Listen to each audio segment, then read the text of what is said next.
happen. And that leads us into percentages. It leads us into what we talked about the other day, which was how do you quantify all of this? What makes it worth it? And that was one of the next things that we ended up finding out about was Gallup has done a lot of research on employee engagement. They're not the only ones that have done research. There are many others, but Gallup has done a lot of research on this. And they tend to talk about three kinds of people: the engaged, the unengaged, and the actively disengaged. And there's some variations across the various organizations when they start talking about how many people fit into each category. But a lot of times when we see Gallup post what they've got, those are tracking polls. They're just like the political polls, and it's what's going on at that particular time. And they're calling people at random. We looked at a lot of their data and some other people's data on actually what was going on in organizations. What were the makeups of the people in the organization? So it's very specific to where the organization was performing and what kind of makeup of people they had. So what we're finding is that the average organization has 26% of their employees are engaged. 55% are unengaged. Now, these are not bad employees. These are not unhappy employees that hate their jobs, as some people I've read have talked about. These are people that show up for work, do what they're told, and go home.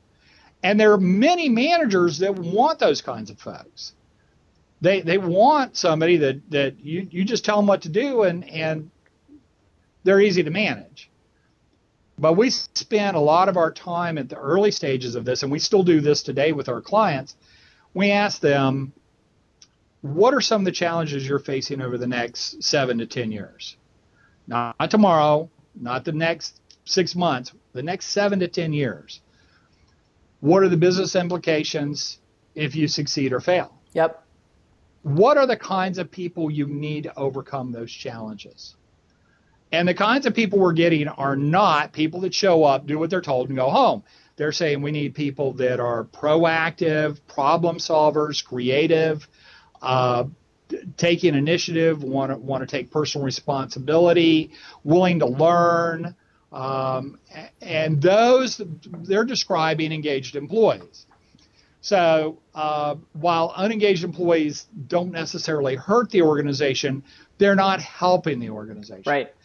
Now, contrast that with the actively disengaged. These are the people that hate the organization, that they are not happy with it, and they are causing problems for it. And they may not be overtly causing problems, but they're there.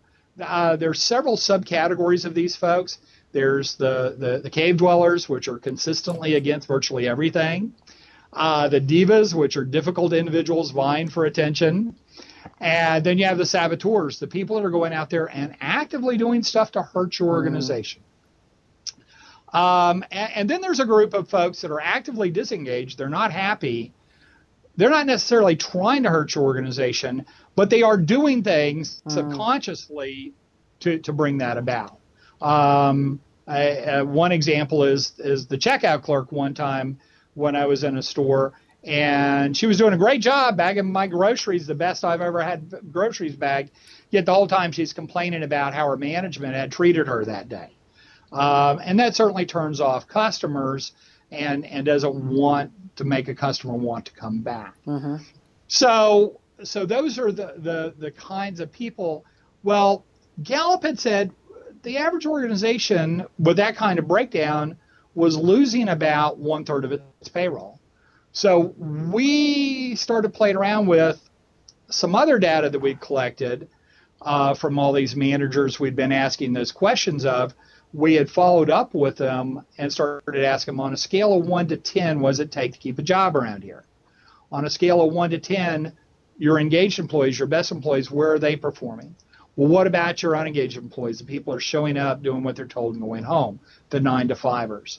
Well, what about these actively disengaged employees? Well, what we were getting was that the engaged employees were scoring between an 8 and a 10. Mm. The unengaged employees were scoring between a 5 and a 7. Okay. And the actively disengaged employees were scoring 4 and below. Okay. And we were consistently getting that kind of breakdown with all of the groups we were working with. And at the time that we came up with the formula, we probably talked to almost 2,000 managers. And out of this, we started playing around with this, and we started taking the midpoints of each of those places. So 8 to 10, we took 9. 5 to 7, we took 6. And 4 and below, we took 3. And we multiplied it by the percentages of the number of people, the kinds of people in the organization. So 9 times 26%, 6 times 55%, and 3 times 19%. And when we added those all together, we got 63%. What that's saying is that for every payroll dollar we're spending for these employees, we're getting 63 cents worth of work back out of it. Right. And so by and large here, what Gallup had said is we were throwing away about 1/3 of the payroll was actually proven out. And later on down the road, we were able to get some data in regards to the best organizations, where the average of the best organizations were. And when we fed that data into the formula, which we call the Payroll Efficiency Factor, we came up with 78%. So the best organizations are actually getting 24% more work done than the average organization. Now, the key here is we're measuring efficiency. We're not measuring effectiveness. And that is, how effective is the work that we're getting done actually impacting the organization's goals? Right. Well, what we found through the research, while we haven't been able to come up with a definitive formula for that, what we have found through the research is, by definition, because vision is part of the drivers of engagement, and strengths, getting people connected to what they do well and to what's going to actually matter to the organization's goals, we are now finding that people are much more effective at getting their work done, that their work actually matters more towards the organization's goals. Excellent. So that was a big eye opener, and what that really ends up driving is that if an organization can move from the average mediocre organization to one of the best organizations, up into the average of the best, that's a 15-point move, but it's 24% more work. Right. But you take that, multiply that by your payroll, that 15% by your payroll, and then our estimate on the low end is you can double to triple that, and that should be your bottom line impact. Okay. Now, here's the kicker. Everybody thinks that when we say average mediocre organization, they tend to think of a bell curve where the midpoint is at 5. But it's not. The midpoint is at 6.3 because it's 63%. Got it. So what we're really talking about for the average mediocre organization is really they're good organizations. Okay. So the difference between a good organization and the best is quite significant, which was again supported by the research that Jim Collins had done, and that was featured in his book Good to Great. Excellent. So we had a lot of support there in that. Perfect. So what I'm going to do is, please, we're going to continue the topic number 2 in our second interview, which we're actually going to do in a few minutes. I'm going to edit this part out, and I'm going to have you say, to find me, here's our URL, here's our social media accounts, here's my phone number. So Gary, can you please let our viewers know where can they get in touch with you? How can they follow you? All of that good stuff. Well, you can find us on at our website is www.resourcedevelopmentsystems.com, and you're going to get all sorts of great information there. We've got articles, we've got white papers, They're all free to you. You don't have to register to download them. We want you to take a look at them.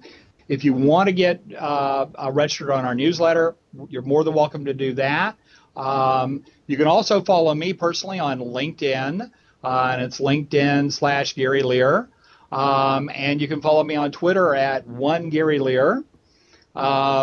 And you can give us a call at 888-909-6194 or drop us an email at info@rds-net.com. Perfect. And if you would like to book Gary for a professional speaking engagement, you can reach me, Kim Tracy, at maxwelljames.net. Thanks so much for being with me here today.